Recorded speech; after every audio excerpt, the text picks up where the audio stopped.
What's the most important thing in the world to you? If it's your health, your money, or your possessions, you're probably not a parent. Because for every parent, there's only one answer, and it's your kids. Nothing else matters. In order for you to fully understand the threat I'm about to discuss, you have to be able to see yourself the way the enemy does. For ISIS terrorists and the lone wolves they inspire, nothing is off limits, and nothing is too far. President Obama wants you to believe otherwise. He talks about universal values we all share, as if Islamic terrorists are just like us. Here's some insight into what they value. The San Bernardino killers abandoned their baby daughter when they went on their suicide mission. And let me say that again. They chose to orphan their baby daughter so they could murder innocent people. Make no mistake, these people are ready and willing to murder our children. The fact that this is a controversial statement proves how unprepared and how unwilling we are to face the threat that's truly out there. Every person, place, or thing that holds any value to any society not governed by Sharia law is a potential Islamic terror target. Some will deliver more of a psychological blow than others. That's why they chose the Twin Towers and the Pentagon. And it's why we should be seriously concerned about our schools. Think like the enemy.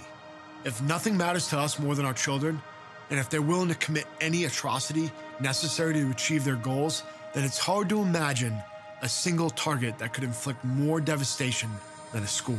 Every morning we drop our kids off at schools that lack the security necessary to keep them safe. Almost all of them are government-mandated gun-free zones. The vast majority of people there are children incapable of defending against even the weakest attacker. We've already seen it happen. September 1st, 2004, the first day of the school year in Beslan, Russia.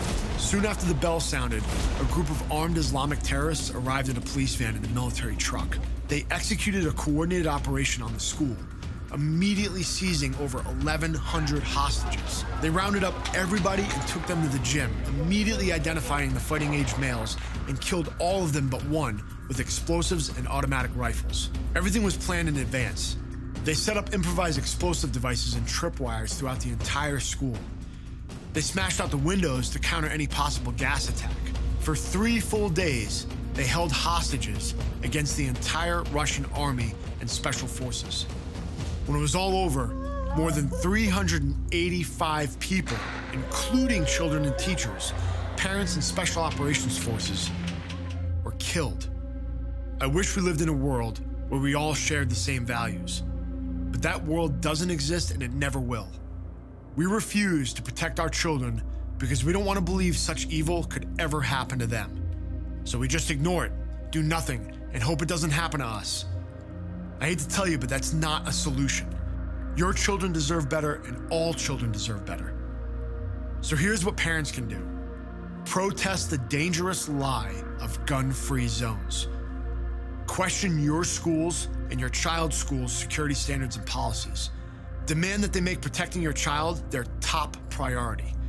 Keep calling until they fix anything that puts your child in danger.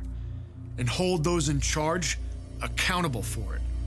There's so much that can be done on a local level just by taking action, but our federal government has a huge impact. A national security policy that refuses to even say the words radical Islamic terror projects a truly frightening level of weakness to the entire world. It's time we demand leadership that confronts threats head on. Demand leadership that announces to our enemies that if they kill an American child, we'll wipe them off the face of the earth. We value nothing more than our children, and it's time we start acting like it.